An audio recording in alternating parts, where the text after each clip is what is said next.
Welcome, everybody, to the cave. All We're so glad that you have joined us. And if you see the gentlemen with their heads down, they're not being rude. They are sharing the show, much in the way that we are asking that you would do, so that we can continue to grow our viewership and have good people come and hang out with us like you are doing now. I know I've got some reports of some people that were going to be some first-time watchers this week, so hopefully they were able to tune in and I'll be able to see them as they come into the room, Dancing Mel. That's right. And this is week number 2 with our all-new cast member. They said you wouldn't make it to 2 weeks, Robert. That's pretty trial, good. Trial week number 2. Oh, is that what it is, trial? Okay, all right. Trial week number 2. I was always for you, Robert. Raj and Keisha were the ones that said no. I was like, no, Robert has potential. See, don't believe so me. let me.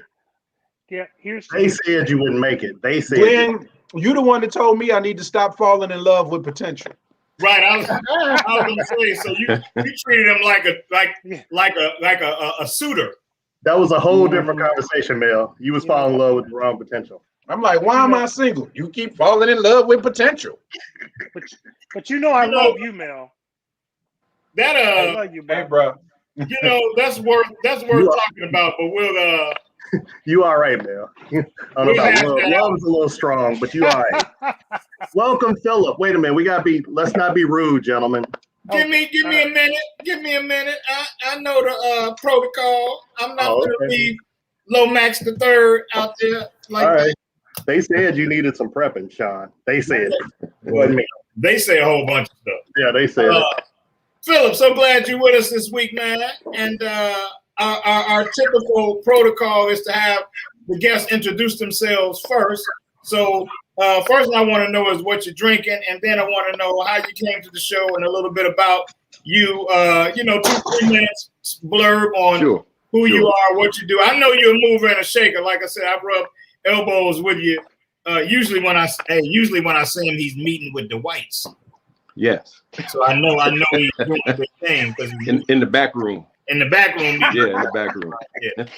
But yeah, man, tell us what you're drinking and then tell us a little bit about yourself, brother. I am a rum drinker, and this is I met this rum in Barbados. It's 5-year rum. I like that. 5-year rum, and it's absolutely outstanding and smooth. It goes right along with a little bit of ice, and we're good. We're on the rocks. The rum I'm drinking is probably garbage to you. Then I'm not drinking it tonight, but I've been drinking something called Bumbu. I've heard.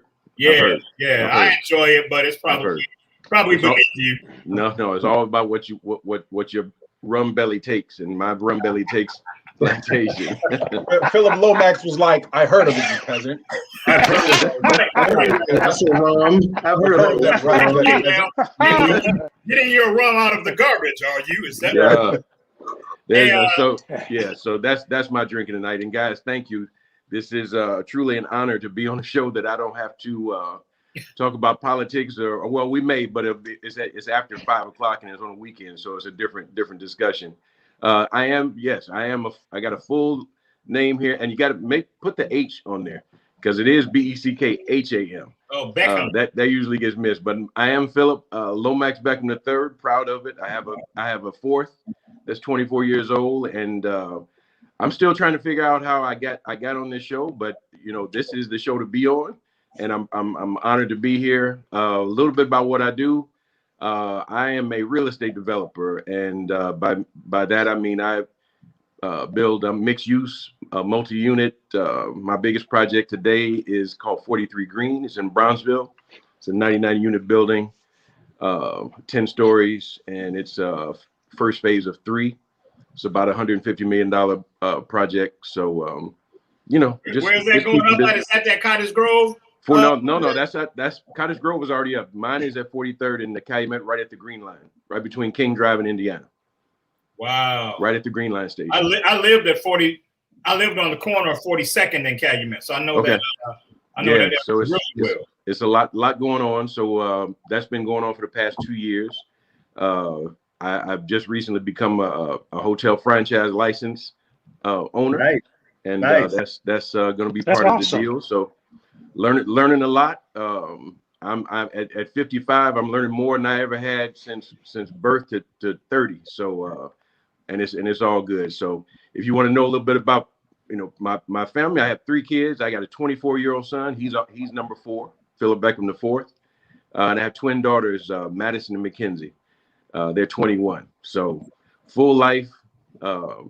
Not married. Been divorced for about 5 years. I don't say divorced after my first year of not being married. I've been single now for a long time. So Yeah, and enjoying that. When I first started seeing you, because I go all the way back with Trez to the first generations of the coffee house. I remember your family. I remember you. I would push them in. I would push my twins in the stroller, and my son was holding on to my finger. Yeah, I remember that very well. Yeah. Is there a website or anything? Yeah, p3markets.com. One more time. The letter P, the number 3 markets, markets.com, and you can see my company and the projects that we're doing. It's pretty exciting. We're excited about it. My partner Juan Saldana, we are the atypical black and brown developer, which seems to be popping up on all the money giveaways. So we stand in every line that we can with our hands out like cups. Hey, you already run your website so that people know how to find it. Glenn, what were you getting ready to say? Phil, have you joined Knobhood yet? Are you familiar with it? Yeah. Okay. We've been invited to every organization across the country. I'm sure. So I'm sure you have. They want those dudes. Yeah. So we're very excited about it, and it's exciting. It's an exciting time. We've done more during the pandemic than I think we thought we could have done, and we're actually going to break ground in August, September. That's great. Awesome. Yeah, Knobhood's a great organization. Awesome. I actually got a chance to meet Michael Roberts, who owns several properties around the country. I even met Ronnie DeVoe there, who's a developer, not Mel, but actually the real Ronnie DeVoe. Right. Michael Roberts happens to be a member of Kappa Alpha Psi as well. Oh, Yes, he is a Kappa. He is a All Yes, right. he is. Yes. Powerful gentleman. All right, well, good. Well, now that we have made Brother Beckham III feel right at home, let's introduce ourselves to the viewing public, who should by now know who we are, unless you happen to be a first-time watcher, and we are totally humbled if you are. But Rob, why don't we start with you, then Glenn, then the resident chef, and then I'll go last. Robert, who are we going to? Oh, You. I thought you said Glenn. All right, I'm sorry. This is why that trial period is what it is right now. See. Boy can't even follow simple directions. They said you couldn't follow directions, Rob. They said it. That's, I tell you, man, that's what I love about you, Mel, the voice of reason. I'm Robert Hazzard. I actually have a company called the Hazzard Group, but I'm a business strategist by day. I am a lover by night, or a lover of life by night. But I'm just happy to be here with you, brothers. Thank you so much for having me. I've got some amazing kids and some amazing grandkids as well. I'm here in Atlanta with my daughter and my granddaughter, today. So thanks for having me. Robert, I'm impressed with the fact that your scenery changes every week. This is a green screen that I've got. This is like one of those things where you flip them out. I'm like, you must live in the house that never ends, because you're somewhere else every. But you were traveling. You were in Atlanta. Are you out of town? Yeah, I'm in Atlanta today. I was in Miami a few days ago, but with my daughter. But yeah, normally I'm really in the cave when I'm back in Chicago. He's an international lover of life. Of life, right. Yeah, of life. Yeah. Yeah, God willing, I'll be broadcasting from Sacramento, sunny Sacramento, next week. This time, my first time trying to travel during the pandemic, so I'm a little mortified, but I'm just trying to be careful and do what I need to do. You going to Sacramento, Shawn? Yeah, I got ties to Sacramento, man. Oh, I like Sacramento. Okay. That was on my list of Me places too. I wanted to live. It was on my list. It remains a possible relocation spot for me. Yeah. Yeah, because one of my best friends lives there, and Cool. yeah, so I don't. I'm too old. I see you, Mel. I'm too old to be moving somewhere where I don't know nobody. So No, it's a great city. I've been there many a time, and it's close enough to wine country to be trouble for me. That's why I like the it. production team is not that kind of friend. It's it's my buddy and his wife and their children that live there. So it's not a romantic tie for me there. Mel, let's get off me right quick now. Yeah. Introduce yourself to the people. It was supposed to be Glenn, but I'll go next. Yeah. Glenn was caught you a little off guard there, Shauna. See? Mel Roberson.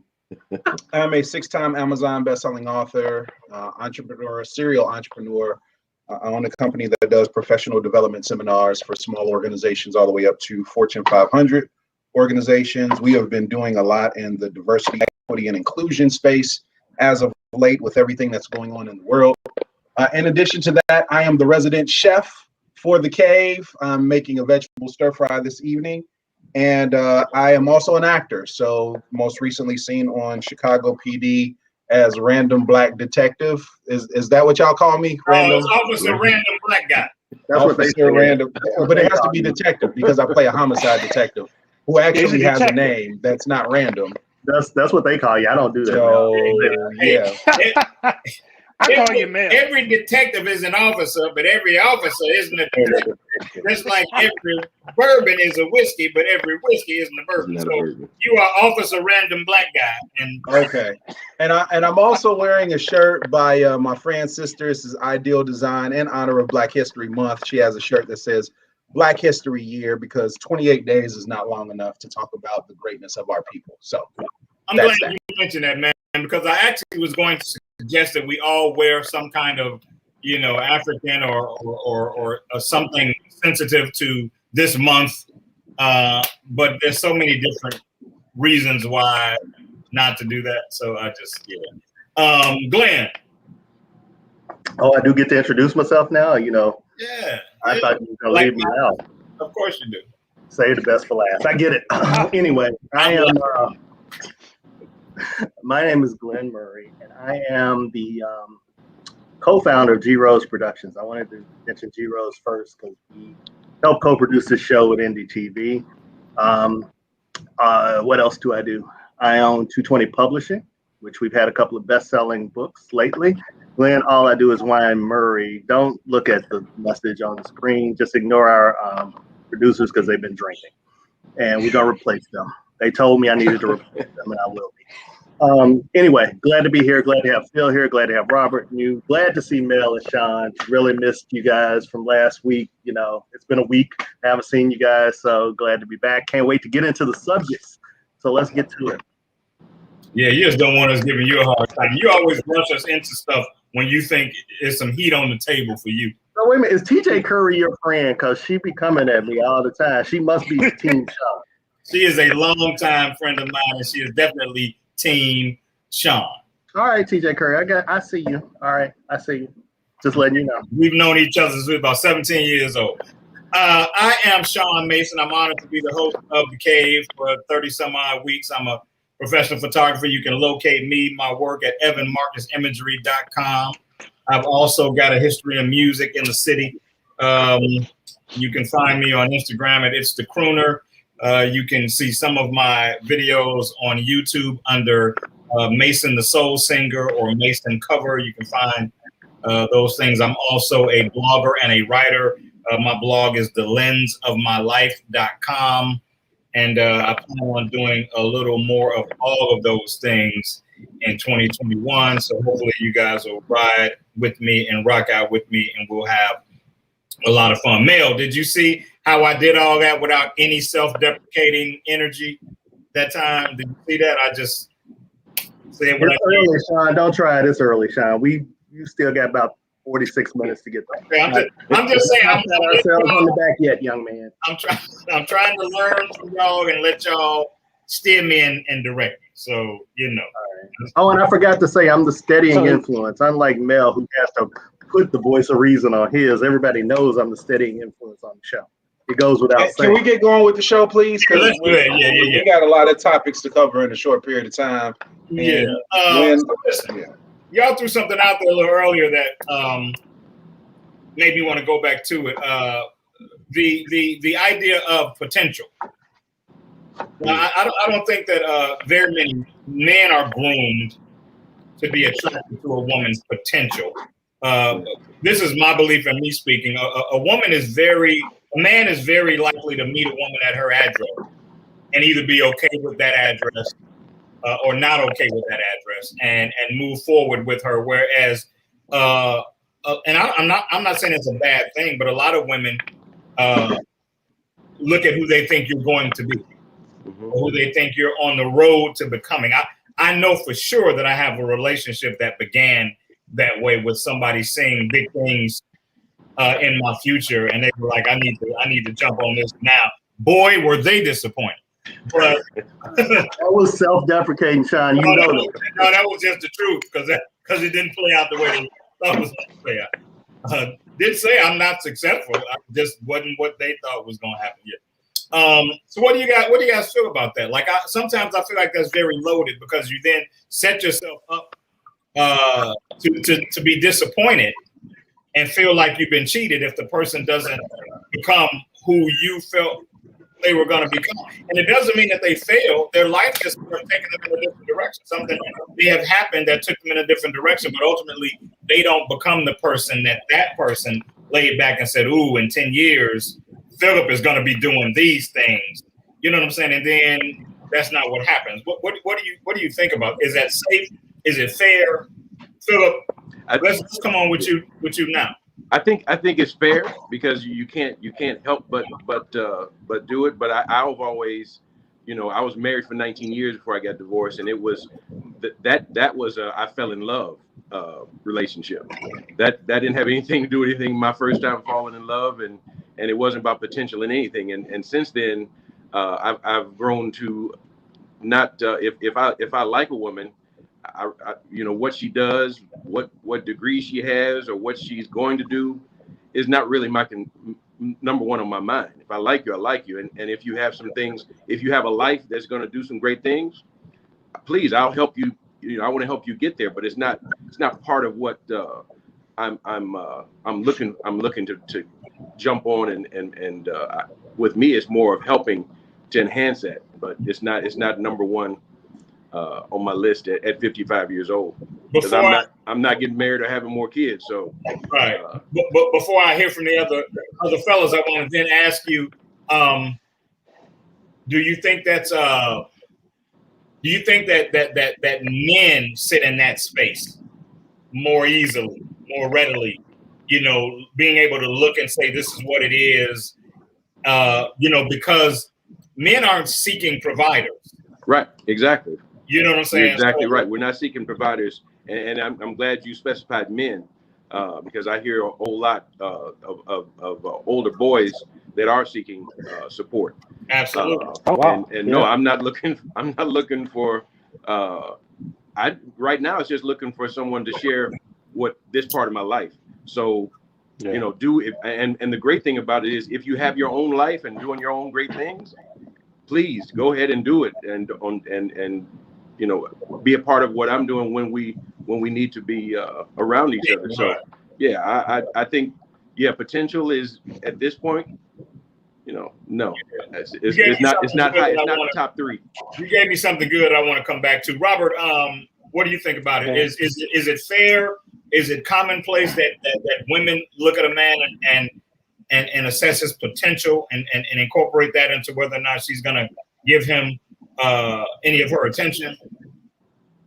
Phil kind of hit it. I don't think that it's potential at this age.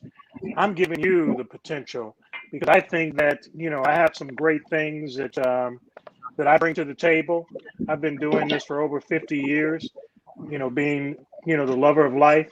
So I think that I'm not looking for. Yeah, I know. I said it. That's a drinking game soon. I've been drinking, but I think that it's all about having a good time and enjoying life and needing somebody to partner with. So the potential is really kind of that's iffy for me at this point. No play on words, Robert, but can it be hazardous? It can, man. I've been married a couple of times. You like that? Yeah. Man, I've been married a couple times, so I'm going to say it has always been hazardous to my health. Okay, so I'm just going to say that. My therapist told me to not talk about that, but My therapist told me to talk today. about it. Is that what it was? Clearly, y'all don't have the same therapist. Hey, so I missed therapy today, but I just said, my therapist said, don't talk about how many times you've been married. We don't need to hear about that. But let me go on and say this. I've been married a couple times. I've been around the block. I know this. That's why I can say that I'm the lover of life right now. Glenn, talk to me, man. What do you think about the whole potential thing? Well, you know what? I'm like, and I've said this before, I think I'm the best version of me I can be right now at this point in my life. I have been through a lot of fires and accomplished a lot, and I feel like I bring a lot to the table now. So I'm not necessarily looking for potential, but it's great to have somebody that I mesh with in a way that we can grow and do even greater things together. So I think I'm looking for the thing I want is the unique partnership that helps us grow.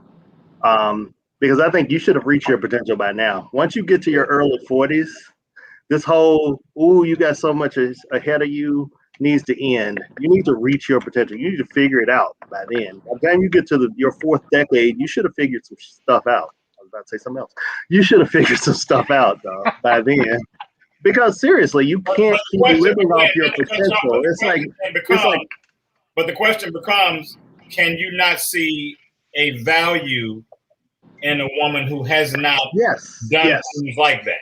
Yes, you can. And I've dated people where I said, okay, you're not the greatest version of you, and I think I can help you do that. But I don't need to be the savior for everybody. Exactly. You need to be able to take my lead and pick up on it and roll with it. Like if I can help you to get to that point, I'm glad to help you. But that's not necessarily my main job.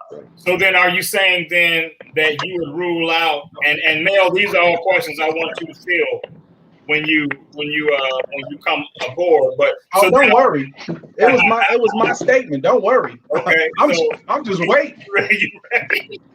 So he's the Ali of this discussion. So then my question becomes then, and I think you missed it initially the verbiage I chose, is a woman who does not have these lofty goals that she's chasing, these things that she's aspiring to be, and she's content to do the job that she's doing and live the most comfortable life that she can live. And if something, comes across her table that makes her taste it, she may do that. But she doesn't get up every day with these insane goals in mind. Is that a woman? Does that rule her out for you based on the kind of? No, and that hasn't ruled out people in the past. If I truly cared about them and loved them, then I would support them whatever they wanted to be. If they was like right here and wanted to stay right here, that's great. If they wanted to be up here, then I'm right there pushing them as well. But I truly believe that in a relationship, you need to bring something to the table that enhances a person wherever they are and shows them the better version. It has to be framed in what you're talking about. I think that you can bring stability and love. Stop doing that, bro. To Thanks. Who's that, Mel? Yeah, stop doing that. What is it? It was. I was shaking the water off the mushroom. You were shaking the water. Oh, Jesus. Look, Have you watched the show before, Phil? No, I just see what I see. Okay. All right. I'm going to tell you like I tell Shawn Mason. I don't care about your hotels, homie. Don't hit me if you can't fight. You can go down.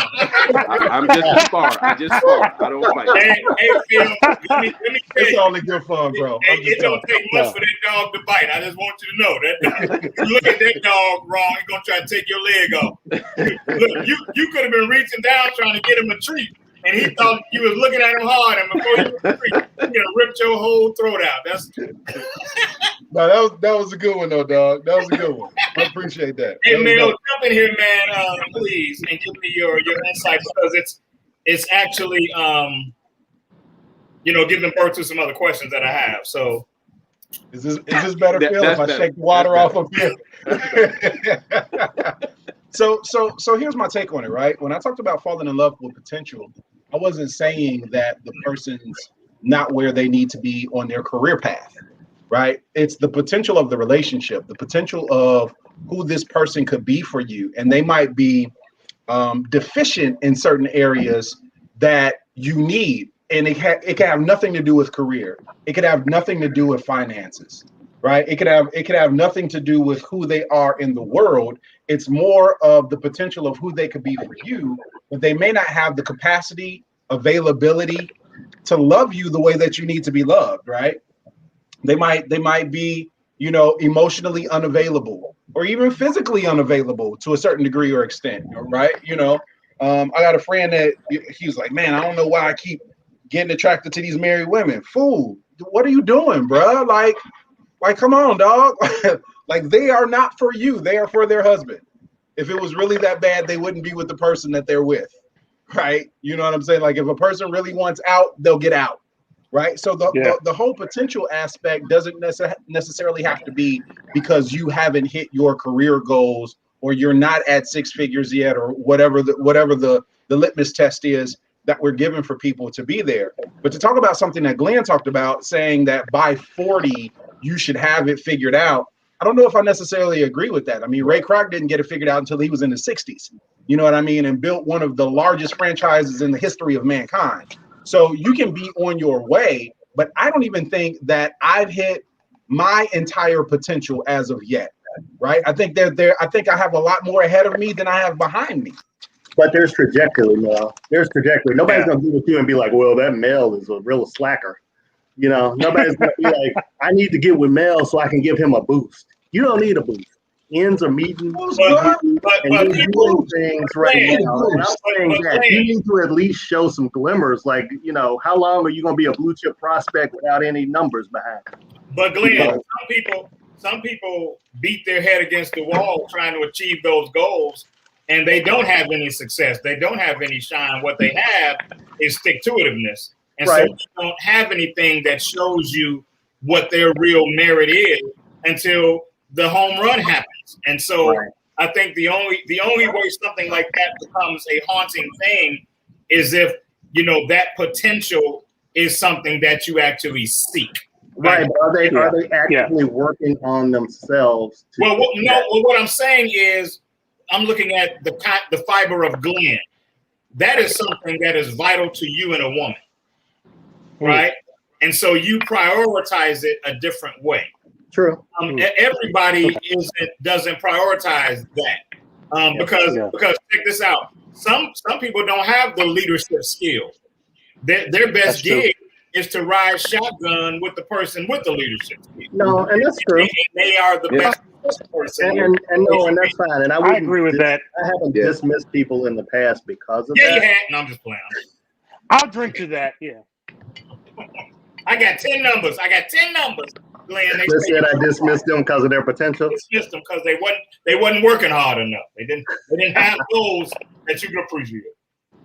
No, but you need to be able to match my energy. Yeah. And whatever that means to you. Sometimes you just need to be there and be pretty. That too. Phil, arm candy's good. I only need arm candy for so long. Y'all, no. Arm candy only lasts for so long, y'all. It lasts for as long as it's valuable and as long as exactly. And Phil, I don't mean no disrespect. I swear to God, I don't mean no disrespect. But I remember your wife; she was fine. Yes. So I'm riding with Phil full throttle on this. Sometimes you just need to be the arm candy God has designed. Let your beauty be your volume. I prefer arm candy that works hard. No, I prefer arm candy that works hard. And you can find that. It's out there. Trust me. You can find whatever it is you need. Trust me. Like Neil told me last week, it's $8 million. out here. So you can find whatever you need. Mel, you look like you got something in Yeah, I think it's a matter of what is the relationship currency that you want them to bring in order to participate. For some people, it might just be, I want a trophy wife and an arm candy, and she could stay at home, and I got the money, and and there are women that look for that. But then there are some women that, or a lot of women rather, that are extremely driven, that are extremely focused, that have their own thing going on, that are bosses in their own right. And it depends on how well you mesh and what it is that you're looking for. You know what I mean? Like Glenn doesn't want just the arm candy to just be pretty, For Phil, where he is in his life, it could be a thing of, what, I did all that. I'm in my 50s. I just need to relax and have somebody that's there for me to root me on. You know what I mean? It's all in the person. Okay. Don't get me wrong, they need to be hot now. That is a requirement. That's part of the list. So Glenn just wants a damn superhero. That's what Glenn wants. He wants that. You want somebody that works out, Glenn? They can't have arms like that, though, Mel. I don't need them to work out like that, Mel. We don't need them popping their pecs. I want a Lois Lane. That gives me another question when I was reading through the comments as we were going. And of course, when you start to have these conversations, you get a lot of talk about the table. The table. I think Glenn mentioned bringing something to the table. Yeah. I have a problem with the table. One thing that I own, though, is that I get to feel how I feel about stuff. That's no universal affirmative. This is just how I feel. Every other guy on this screen could feel very, very different, and they are just correct if it works for them. For me, and rest in peace, my man Stephen Hill, but this is something he gave me years ago, and I've always held on to it. If you talk too much about the table, I'm going to dismiss you, because the table is community. The table belongs to us. And so if you're too preoccupied with what your contribution is to the table, I feel like it's about you and not about us. That doesn't mean that I don't need to respect what your contribution is. But if you're standing on the table shouting about what you bring to the table, for me, that doesn't work for me. Now, we can go around and Phil, you look like you got a big ass table. So it's my table. It's my table. I don't give a damn about it's my table. Phil developed his table. He's a developer, so he literally built the table. He built the table and everything. His table is big as hell. I'm sorry, women. If you come in the Phil's table, it's like that table where you see the husband on one end and way down there on the other end is the wife. That's Phil's table. They got to use a speaker, Glenn, to talk to the person. How was your day today? Send a message by the butler down there. Right, exactly.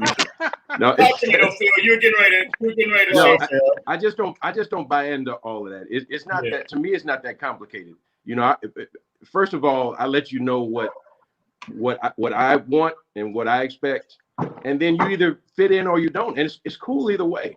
Right. It's not. I'm not stressed. And I think it's more of the age of the women that I am around in certain areas that are the ones who stand on the table and tell me all what their accomplishments are, because I really don't care.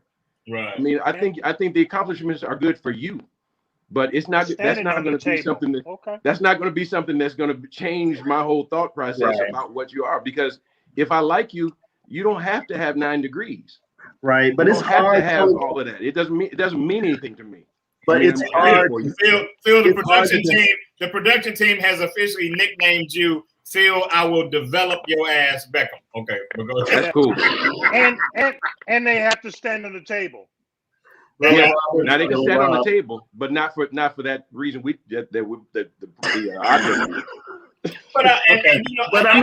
I may take some flack for this, but I don't think that is a primarily male concept anyway. No, it's not. I think when the table is stressed and the table is broadcast and there's a bullhorn about the table, it's from a feminine spirit that feels the need to compete. Exactly. Exactly. It came from I'm a boss. I do this. I got this. I got this, and I got that, and I don't need anything because I got this. and they've developed this table that they're the only ones that sit at. Right. Right. It's a lonely. Build It's a a lonely. table together. A lot of people that talk about that. Yeah. It's a lonely table. Yeah. Yeah. Yeah. Can we build a table together? Can we build a table together? I think that's really the point. Yeah. No, I don't want to. We can't build a table together. I build my own table, and it's Well, just like my own house. If Phil- I'm bringing a woman in, she's coming to build and come in the house I build. Same with the table All right, that I Phil. build. I'm a Yeah, good well, that, hey, Phil. you gotta understand No, Phil is on a different I level. respect He on different I level. respect that. No, I kind of respect that whole table thing because I built a few tables myself. So I'm good. I secretly live in his basement. His house so big, you know. Man, And I saw the little comment. I'm on the corner of his block. Yeah. What I'm on little the corner comment of was his block. Phil? Yeah. Phil, what comment did you see? You No, said- so Phil is really single. No, I'm just really okay with myself. He's just okay with being Phil. I'm just I'm okay good with that. with myself. I've been there and done all that stuff. I don't need all the to redo that. So I respect brothers who try to get married again because they think it's something else, and I respect that. I'm not doing it again, and I would never say never, but I did it. I got great kids, great relationships. Now I'm 55, gonna be 56. Really? No, not gonna do that again. I'm not telling my age, but I'm trying to do it again, Phil. I'm trying to do it. I'm trying to do it again. Because there's some things that I love about, life. I love about women. So I just want to. And I absolutely love women of from 25 to 45. I love that. Phil will be back on the show. Phil will be back on the show very soon. I will drink to that, Phil. Hey man, let me tell you this. This is my belief. Our biggest problems are buried in our inability to accept other people's realities. Yeah. We hear other people's realities as an attack on our realities. I give an example. Here's what I could not remember, Glenn. I sent the question about the changing your name if you're married. Remember that? Oh my God. So, you did. Okay. So I ended up posting that on Facebook. I asked the question, paraphrasing it, I asked it like this. I said, singles, fellas, at this stage of your life, if you get married, do you want do you expect the lady to take your name? Ladies, is that something that you're still open to? Do you hyphenate? Does the man's feeling about it matter at all in your decision? Yada, yada, yada. And I have to say, man, there was so much banter about that I really meant to bring it to the show and share it. But what I walked away with was that the people who weren't for it mocked the people that were. Okay. As if they were fools, and some people use some terms I won't say, but I read through them and I'm like, wow, is that serious? Because they feel differently. If I did get married, I wouldn't mind them taking my name as long as they understood my estate plan does not let them penetrate that at all because they have my last name. Or my trust or anything else. You have man, I love you, Phil. So I love you, Phil. As long as they understand that, we're good.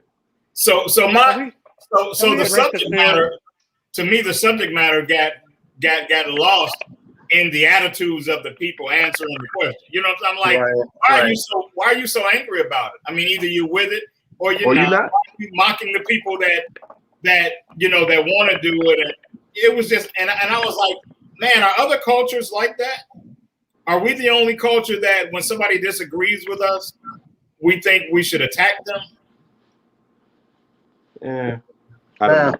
I don't know. I don't know that we're the only ones. What'd you say? We're the only ones. Yeah, I don't think that we're the only ones. I don't think we're the only ones. I just think we take this very seriously. Which, okay, if a woman wants to hyphenate the name, what's the big deal? For real, what's the big deal? You want to hyphenate your name? That's cool. You don't think want it is the conversation. That's all. Like most things, the conversation when you find out what people are, and then as long as you sign a prenup, I don't care what you call yourself. There you go. I'm just joking. You know what? There's a lot of stuff to You drink know what? to on this show. I know. You can tell yourself playing Phil, I've been- Flintstones. Find the Phil, I've been drinking since this show started. But here's a question for you guys. I have a problem if you want to keep your ex-husband's name. That was a very unique topic. So I have the ex, and she got remarried, divorced again, and now it's taking my name back. Yeah. Really? And I can't do anything about it legally. Well, Beckham is a cool name, so I understand why she wants to. Yeah, it's a cool name. Beckham is If a cool if name. they have the same last name as their children, though. Yes, exactly. It just makes sense. They have the same last name. It's fine. Right. But I do think that it takes a special man, right, to hyphenate Beckham as his wife's ex-husband's name. Well, she didn't do that. She just wanted. No, right. But there are some people that, for whatever reason, they want to keep the name from divorce. But when they move on to marry, they want to hyphenate the ex-husband's name and the new husband's name. Right. I just made sure all the banks knew with a picture and all the names that this is no relation. Yeah. Right. You still Don't come out there trying to get the money out of your account. Yeah, that's the most important part. You still need signatures on that account. What is that? Signatures on that account. That's yeah. You like one signature, and that's it. That's it. And it's my signature on that. I have a problem though. So that I did understand. I don't know that I would want to every time my wife's name is spoken with her ex-husband's name as well. You know that point. Yeah. Not sure. Again, it's a conversation, and maybe there's some peace that can be found in the conversation. Well, if she's a public figure and she has a name out there, then maybe she doesn't take your name. So there's a lot of situations, and it just really depends. It really depends on what you're okay with and what she's okay with, because that's between the two of them. Nobody else has anything to say about it. It's who you're marrying and you. Yeah, the closest I've ever. You said a public figure, Glenn. Yeah. I don't know that I've met. I don't know that I've married a couple public figures. I've married some. You wouldn't marry a public figure? People. No. I married some public figures. I married some people that that are unique people. But how many times you been married? You said some. Damn. I don't know what that meant, Robert, but we're gonna leave it alone. But I always think the Hazzard name is a unique name, and I think that you need to take it. I think you need to take it. The closest I've ever been, the young lady had a very unique name that was even more unique to her profession. It made it even more unique based on what her profession was, and she was in the midst of growing her client base. And I respected the value of that name in that particular circle. She was willing to hyphenate, and I was okay with that. In a perfect world, sure, they would take my name, but it's not a perfect world, and so that's why I say you need to have conversations and find some peace with some of these things. But I don't think that you win, coming in necessarily saying, well, this is what I ain't gonna do, especially if it's not, if it's based on, like I saw some people say some things like, I took my ex-husband's name the first time, I'm not doing that again. Yeah, we're not like it's gonna happen. Your ex-husband. Right. That's a personal problem. Right. Yeah, I don't even know that. She's gonna die alone. Right. Yeah. Why she die alone, Phil? Oh my God. From that attitude, she'll die alone. He actually has a point there. I'm sorry, but if you come in laying down the law, you come in laying down the law with no jurisdiction. That's like laying down laws with no jurisdiction at all. That's basically what you're doing.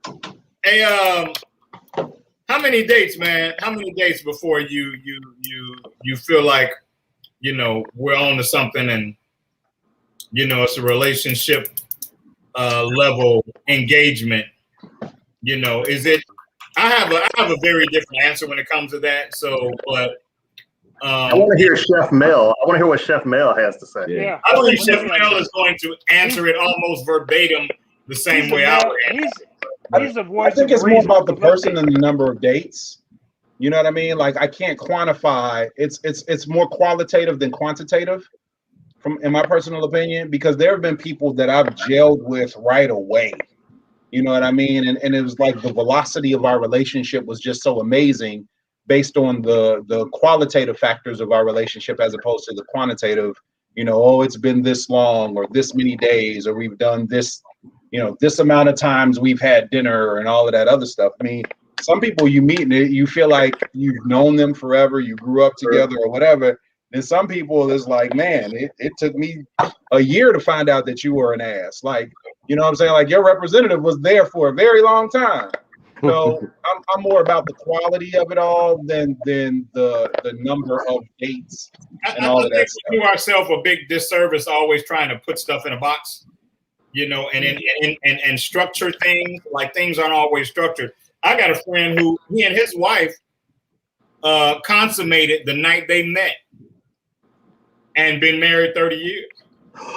Ooh. Oh, you know what I'm saying? So to me, what I want to be is authentic to the energy. And if the energy is that powerful, you know, that immediately that we feel like, hey, let's ride out. Let's ride out. If it takes us 3 months and 3 months I'm still engaged enough, you know, and we get to that point, then let's do it, you know. But I definitely don't think there's any set time with me. With me, it's always about a conversation. Because if you don't have the conversation, the expectations can be unclear. Yeah. So what does that mean? You know, when we cross over into relationship land, what does that mean? What are the expectations? Do you date anybody else? Do I date anybody else? Do you still take money from your ex-boyfriend, Phil? You know what I'm saying? Like, well, first of all, that's not what happened. That ain't gonna happen, right? That's not the ATM. You taking money from the ex-boyfriend? Oh my God! Let me drink it. Two things. Boyfriend. That word needs to be go if you're referring to me. And ATM, no. Yeah. Well, if you're taking money from the ex-boyfriend, like to buy me like Tom Ford, because it's kind of expensive. Yeah, you shopping for me. I got expensive Tom Ford, yeah. Tom Ford is expensive cologne, and I love that. Yeah. That's the only thing I wear. By the way, if you're looking for a gift, April 14th. Anyway, Tom Ford, right here. That's it. Tom Ford, yes, exactly. I love Tom Black Ford. Orchid. I love a handkerchief by Tom Ford. So, yeah. That's about all I can afford from Tom Ford some days when I go in that store. A handkerchief. Well, then you need to get you a hotel like Philip. I got a list of folks that can't come in already. He gotta keep our list. Don't put me on the list, bro. Don't put me on the list. He gotta keep our list. Is there a sign-in form? Trying to get in.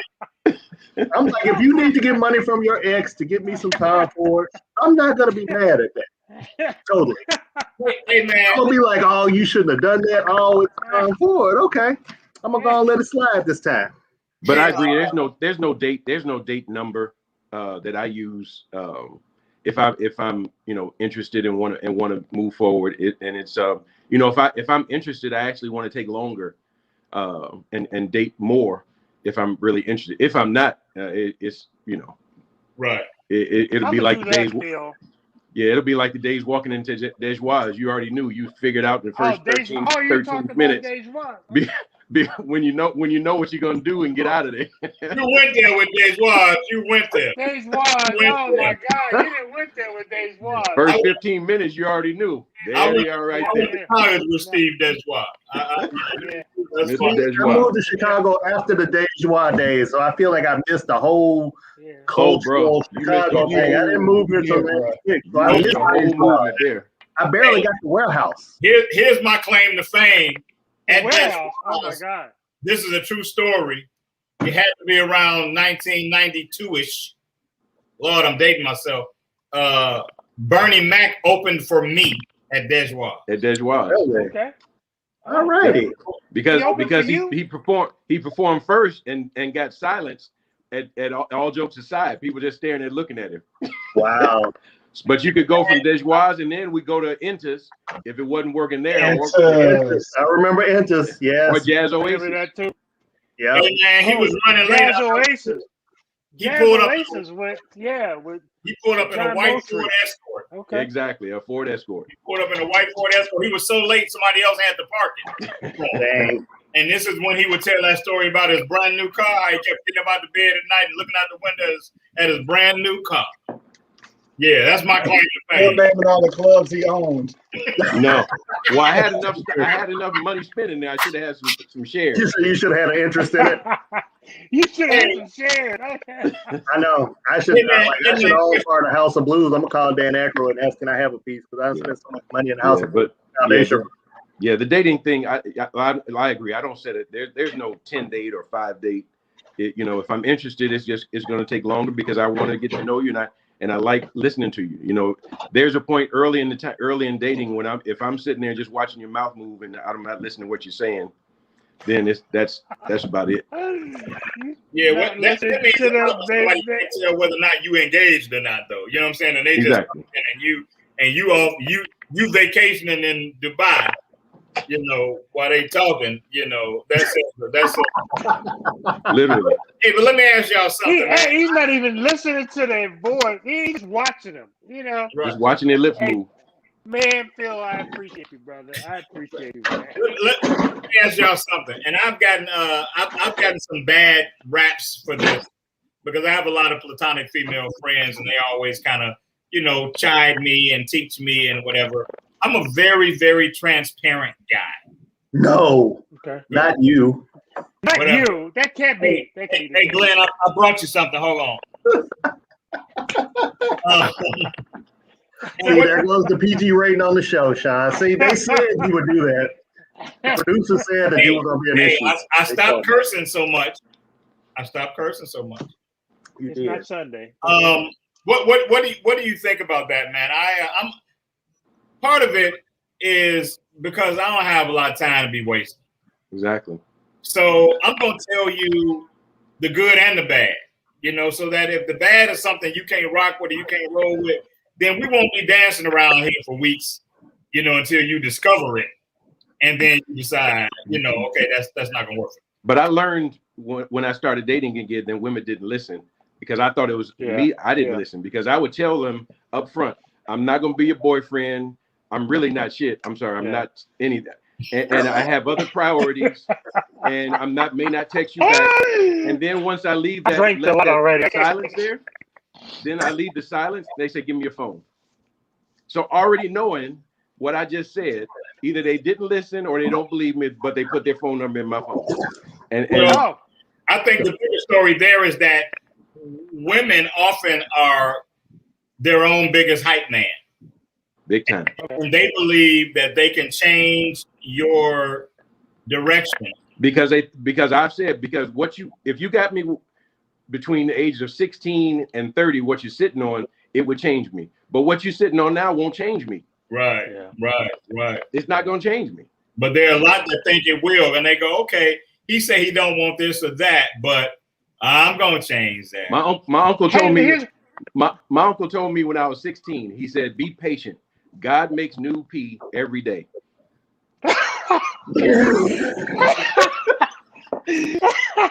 So be patient. Ladies and gentlemen, the thoughts of Philip Lomax. No, that was Uncle Billy.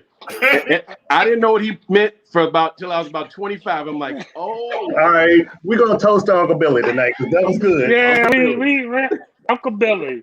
Uncle Billy. Gonna do that. I did have an That's why God is good. Every woman that I knew was crazy, and that included my mama, my grandmama, my aunt that he was married to. Everyone, he said they all crazy. And once you accept that, then you will accept the degree. Exactly. The degree of crazy. My mother said exactly the same thing to me. Every woman has a little bit of crazy in them. You have to decide how much of the crazy. I've had women boldly tell me that I'm a little crazy. So yeah, my mama told me something a little bit different. She said you can't be bringing these H's home with to my house. That's what she told me. So I'm like, that's what my mama told me. I don't know what your mama told y'all. But, And then that just made me think of a funny story. I brought a girl home one night. She wasn't the prettiest thing. And when she left I've always brought pretty women home. Hey, look, when she left that night, my mama came downstairs to the kitchen. She said she gone. I said, yeah, she's gone. She said I couldn't sleep. I was upstairs scared she was gonna come upstairs and suck my blood. The opinions of Shawn Mason are not those of G. Rose Productions, NDTV, Mel Roberson, Robert Hazzard Jr., Philip Lomax Beckham III. Even. Just letting you know that. Thank you. We thank all women for joining, no matter how you look. We welcome you all. We love you all. I just want a t-shirt with his whole name across the front. I need a t-shirt with his whole name across the front. That's all I want. My mother told me a lot of stuff. But Shawn, I'm sitting here thinking about what my mother told me. My mama was good at figuring out the crazy ones early, though. She had that sense to tell me, you watch out for that heifer, because she is crazy. But see, I got the opposite. I got the opposite with my dad. My dad said, "Hey, you and your boys want to get something quick? Go to the pick 3 sanctified churches. The first one jump up and say hallelujah. That's the one. She gonna drop in the first. Those are church women. Yes, Lord, church women. I ain't even gonna say it. I ain't even gonna, because there are a lot of religious women out there that I love. All you women that love Jesus, but I'm specific. Front row. We're not talking about all of y'all. But you know what? There are stories. Let me do this real quick. He wasn't lying. Say this. You know what? Women, I'm okay with hallelujah. I'm okay with, I know that Phil says if they jump up for hallelujah, I got you. I'm going to catch you. It's okay. So yeah. No, watch out for the ones that Jesus told them that you were their husband. Be careful of that. I had 3 of them at the same time. And I'm like, okay, he couldn't have told all 3 of y'all at the same time. He told one, maybe. Okay. We ain't talking about 3 people at the same time. I'm everybody's husband, unless we're like Africa somewhere where I can take 3 wives. Hey man, I told you can't tell me it don't matter. Like, why would he tell everybody but not tell me? Now tell me that I'm not, I gotta think about it. Am I the I'm gonna be like, I'm gonna need a Moses-like sign. I'm gonna need a burning bush now, because all y'all have told me the same thing. So I'm gonna need him speaking from. You need the burning bush? He said he need a Moses-like sign. I don't even know what the hell that is. The burning bush. No, the burning bush. If you read your Bible, Shawn, you know. No, that means the next time a woman that asks you out look like Charlton Heston, you're supposed to marry. Okay, on that, it's time to go home. Hey man, look here. I was gonna ask you, Mel, what's that? Yeah, that looks good, Doc. That looks good, man. I'm going to McDonald's after this. Yeah, I'm getting ready to go eat some real bad. Yeah. I'm going to get me a Big Mac after this show. I just want you to know, man. That looks good, brother. Yes, sir. Hey, man, you have been an amazing guest. I hope that you will consider coming back and hanging out with us again. And I'll have my people call yours. Hey, these my people right here. So and now the next time I see you, man, I can actually run up on you and give you a surefire, legitimate greeting. I hate that we were actually introduced this way, but I'm glad to have finally officially met you, man, and glad that you hung out with us. Pleasure's all mine, all of you gentlemen. Pleasure's all mine. Thank you so much for being on. Everybody in viewer land, we're so glad that you guys, an hour goes quick, doesn't it? And so glad that you guys hung out with us and gave us another hour of your time. We ask you again, share the show. This is definitely a show that I'll be sharing again on my Facebook page during the week. If you see it, grab it, share it. And help us increase viewership. Mel, you got something on your tongue. Just real quick, y'all. I got a poetry show on Clubhouse tomorrow. Follow me on Clubhouse. Yeah. You'll see the show. It's at 3 p.m. Central Standard Time. So, jump on there. Hit the chat, man. Put that in the chat because my memory is. I will. Yeah. So, Glenn, you got any? I already saved it. Tomorrow I'll be on Books and Bottles. I'll be guesting on my own show. I'm excited about it. 7 p.m. Central Standard Time, 8 Eastern on Indie TV. I'll be the guest on Books and Bottles. And thank you, everybody, for joining us tonight. We had a great crowd. A number of people stayed through the end. We totally appreciate your support every week. Well, it was all of Philip's ex-girlfriends. I don't have ex-girlfriends. I have friends. It's potential new ones. That's what it was. It was candidates. That's what it was. People trying to meet Phil.